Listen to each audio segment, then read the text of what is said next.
Hi everyone. Market आज भी काफ़ी वोलाटाइल रही। कई दिनों से आप जानते हैं कि जिस तरह से रसिया और यूक्रेन की खबरें आती हैं उसके अकॉर्डिंग मार्केट रिएक्ट करता है और आज भी मार्केट काफ़ी वोलाटाइल रहा और अल्टीमेटली जो मैंने कल के वीडियो में लेवल्स बताए थे निफ्टी और बैंक निफ्टी का, मोर और लेस उसी लेवल्स में निफ्टी और बैंक निफ्टी एक्सपायर हुए हैं। लेकिन इन सब के बीच में एक बहुत ही बड़ा इवेंट को लेकर के बात हो रही है और वो है LIC IPO को लेकर के। वैसे मार्केट की इस वोलेटिलिटी के बीच में बहुत सारे कंपनीज थे जो अपना IPO लेकर के आना चाहते थे प्राइमरी मार्केट में, लेकिन उन्होंने अपने IPO को पोस्टपोन कर दिया है, डेफर कर दिया है, क्योंकि उन्हें लगता है कि ये अब राइट समय नहीं रह गया है। लेकिन ऐसे में जब LIC ने सेबी को अपना IPO ड्राफ्ट DRHP जो ड्राफ्ट बोलते हैं उसे जब सबमिट किया तो talk of the town LIC IPO हो गया है। आज इस वीडियो में मैं बात करूंगा कि LIC IPO के टेंटेटिव डेट्स क्या हो सकते हैं, इशू प्राइसेस क्या हो सकते हैं, और सबसे खास बात मैं ये डिस्कस करूंगा कि LIC as a business house कैसा है और इसके स्ट्रेंथ और वीकनेसेस क्या हैं। To be with me, stay tuned.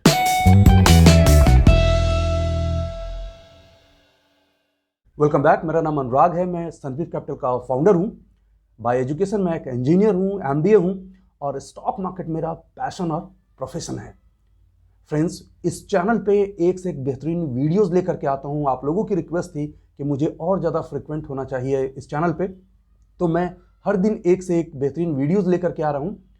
आप लोगों से अब मेरा रिक्वेस्ट होगा, हम्बल रिक्वेस्ट होगा कि इस चैनल को आप अगर अब तक सब्सक्राइब नहीं किया है तो सब्सक्राइब जरूर करें, वीडियोस को लाइक एंड शेयर करें और बेल आइकन को जरूर प्रेस कीजिएगा, क्योंकि बेल आइकन को हिट करेंगे तो ही हमारे वीडियोस के लेटेस्ट नोटिफिकेशंस आपके मोबाइल तक पहुंच जाएंगे। तो LIC 1956 में बना था जब गवर्नमेंट ने life insurance of India act पास किया था। तब करीब करीब 245 to 50 कंपनीज थे जिनको मर्ज किया गया और LIC को बनाया गया। तब से लेकर के एक आम इंडिविजुअल के लाइफ में LIC का बहुत बड़ा रोल रहा है।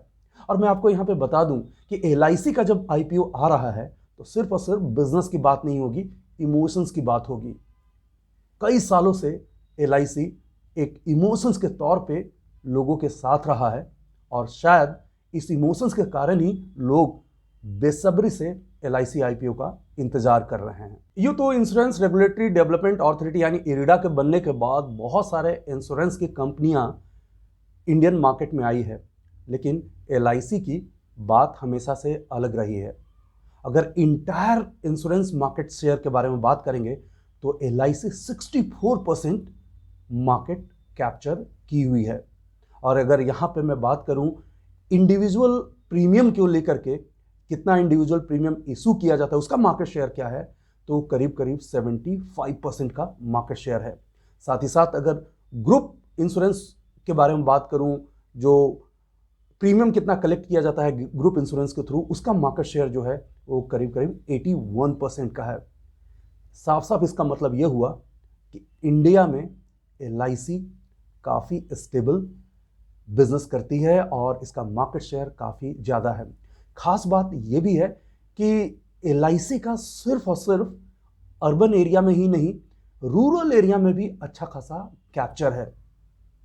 इंडिया में सबसे ज़्यादा जो एजेंट्स का नेटवर्क है वो LIC के पास ही है। अगर आप पैन इंडिया में LIC के इंश्योरेंस एजेंट्स को लेकर के बात करेंगे तो 1.35 मिलियन LIC के इंश्योरेंस एजेंट है और जो इंटायर इंडियन मार्केट में जितने भी एजेंट्स हैं हर कंपनी के, उसका 55% जो एजेंट्स है वो LIC के हैं।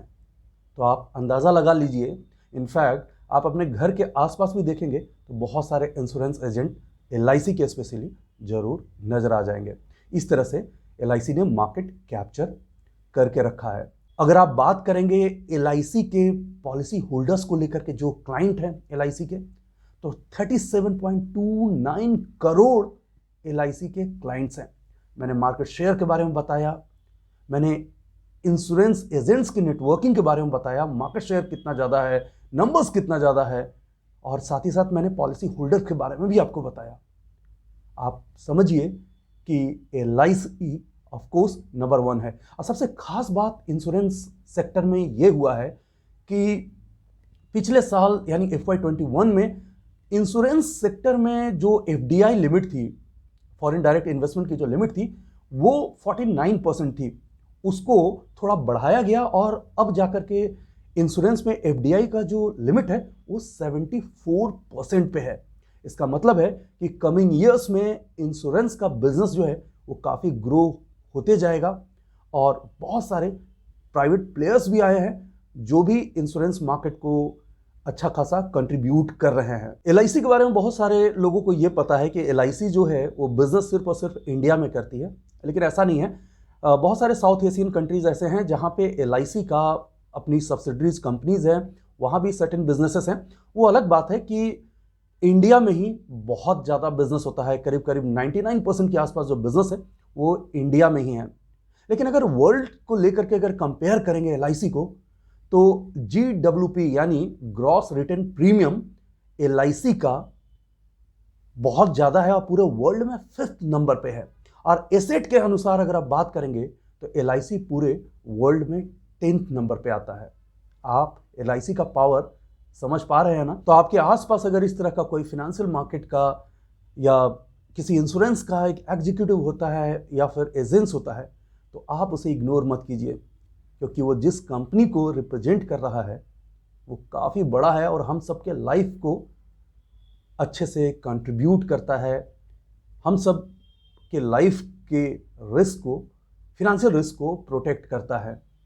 अगर आप एसेट मैनेजमेंट AUM के अकॉर्डिंग बात करेंगे तो AUM जो है वो बहुत ज़्यादा है। इस कंपनी का AUM 39.56 ट्रिलियन रुपीज का है और ये इंडिया में जितने इंश्योरेंस कंपनियां हैं उनके जो AUM है, एसेट अंडर मैनेजमेंट को AUM बोलते हैं, उन सब का अगर मिलाया जाए उससे मोर देन 3 टाइम्स से ज़्यादा LIC का अकेले ही AUM है।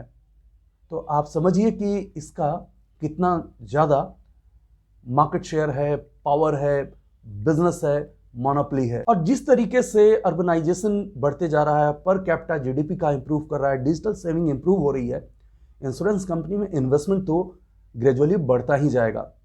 यहाँ एक और मैं बात बता दूं कि इंश्योरेंस जो कंपनीज होती हैं उनके जो प्लान्स होते हैं, पॉलिसीज होती हैं, वो आपके इमोशनल लॉस को खत्म नहीं कर सकते, कॉम्पनसेट नहीं कर सकते, लेकिन आपके फिनेंशियल रिस्क को जरूर कम कर सकते हैं।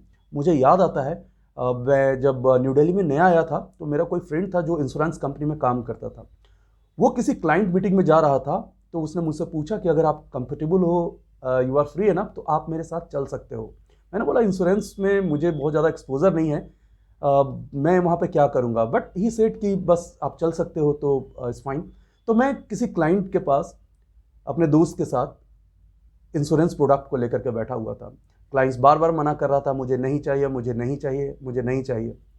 मैंने सिर्फ उससे एक बात पूछा कि sir, you are having a very beautiful life, you are blessed with your family, सब कुछ अच्छा है, लेकिन जरा इस पेज पे 5 ऐसे लोगों का नाम आप लिख करके बताइए जो आपके नहीं रहने पे उसी वे में केयर कर पाएंगे, उसी वे में आपके फैमिली को सेफ रख पाएंगे। अगर ऐसे लोग हैं तो इंश्योरेंस लेने का कोई ज़रूरत नहीं है, और ऐसे अगर नहीं है तो आप देर न कीजिए। मेरा फ्रेंड उस दिन काफ़ी खुश था क्योंकि उसका इंश्योरेंस का प्रोडक्ट आसानी से सेल हो गया था।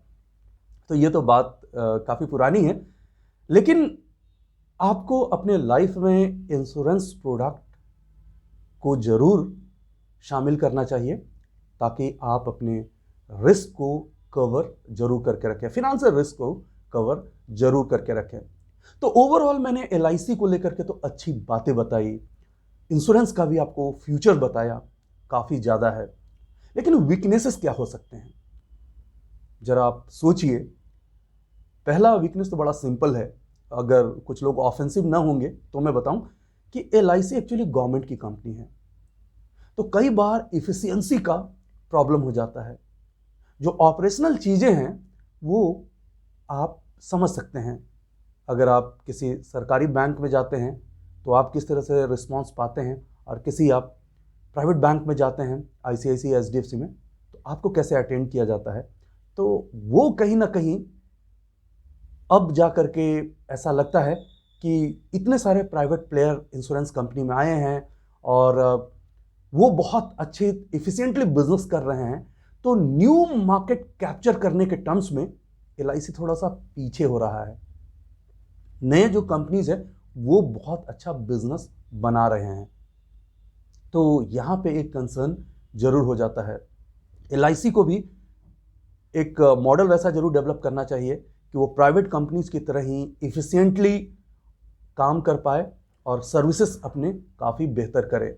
दूसरा सबसे बड़ा प्रॉब्लम ये होता है कि आपने देखा होगा कि जब भी कोई कंपनी बैंकरप्ट हो रही होती है, कोई बैंक प्रॉब्लम में होता है, तो डोमेस्टिक इंस्टीट्यूशनल इन्वेस्टर के तौर पे LIC सबसे पहले आता है और गवर्नमेंट का इंटरेक्शन होता है कि LIC जरूर उसमें कुछ स्टेक बाय करे। IDBI बैंक को लेकर के आपको पता होगा कि LIC को 51% का स्टेक उसमें बाय करना पड़ा। तो गवर्नमेंट के लिए तो अच्छी बात यह हो जाती है कि किसी भी बैंकरप्ट या खराब हो रहे फाइनेंशियल इंस्टीट्यूशंस को LIC ने बेल आउट कर दिया, लेकिन ट्रस्ट में इन्वेस्टर्स के हिसाब से ये बहुत अच्छा नहीं है। आप एज ए इन्वेस्टर किसी कंपनी में इन्वेस्टेड हैं, तो आप ये नहीं चाहते कि वो कंपनी अननेसेसरी का डेट जो है, अननेसेसरी का प्रॉब्लम है, वो अपने पास ले। तो इसलिए कहीं ना कहीं LIC को इन सब चीजों से जूझना पड़ता है। लेकिन अगर मैं फाइनली आपको बताऊं तो LIC है serve Indian society at its best. Insurance का नाम आता है, LIC के बारे में ही हम सोचते हैं। तो फाइनली मैं LIC के बारे में बोलूं तो बात ये जरूर है कि LIC है served the Indian society at its best. बहुत ख्याल इंडियन सोसाइटी का LIC ने रखा है। मैं अपने पर्सनल लाइफ के एक्सपीरियंस के बाद भी कह सकता हूं कि मैंने भी अपने फैमिली लाइफ में ऐसा कुछ देखा था जहां मुझे LIC का जरूर सपोर्ट मिला था। लास्ट में LIC के कुछ टेंटेटिव डेट्स को लेकर के बात करते हैं। LIC का जो IPO है वो ऑल अराउंड 10th मार्च को खुल सकता है। मैंने सामने लैपटॉप पे नोट किया है। 10th मार्च को ओपन होने के बाद जो लास्ट प्राइस होगी वो होगी 14th मार्च की। और इसमें सबसे खास बात यह है कि जो पॉलिसी होल्डर हैं, जो LIC के जो पॉलिसी होल्डर्स हैं, खास करके जिनका पैन नंबर उनके इंश्योरेंस पॉलिसीज के साथ कनेक्टेड है, 28 फरवरी लास्ट डेट दिया गया है, तो उनको 10% सस्ते में शेयर्स एलोकेट होंगे। शेयर प्राइस जो है 2000 से लेकर के 2100 का है, तो वहां से अगर आप 10% का डिस्काउंट आप लीजिएगा तो 1890 का प्राइस पड़ेगा। जो एम्प्लॉय हैं LIC के, उनको भी 10% डिस्काउंट पे ही मिलने वाला है। तो आप तैयार रहिए, जब भी IPO आएगा बिल्कुल आप अप्लाई कीजिए। मैं भी जरूर अप्लाई करूंगा। बिजनेस से ज्यादा मेरा लेना देना अगर हो ना हो, इमोशन से LIC से जरूर लेना देना होगा, इसलिए अप्लाई जरूर करूंगा। एक्चुअल में जब सेबी अनाउंस कर देगी डेट, एक्सचेंजेस से जब सारी चीज़ें क्लियर हो जाएगी, तो फिर मैं इसके बारे में आपसे बात करूंगा। फिलहाल ये IPO काफ़ी बड़ा है, मुझे लगता है पेटीएम को compete करने वाला ये IPO है, लेकिन क्रेडिबिलिटी में पेटीएम से कई गुना ये ज़्यादा है। फ्रेंड्स, ये वीडियो आपको कैसा लगा कमेंट सेक्शन में जा करके ज़रूर बताइए। और अभी तक आपने स्टॉक मार्केट में इन्वेस्टमेंट शुरू नहीं किया है तो LIC IPO आपका पहला पड़ाव हो सकता है। शुरुआत जो है आप LIC IPO के साथ कर सकते हैं।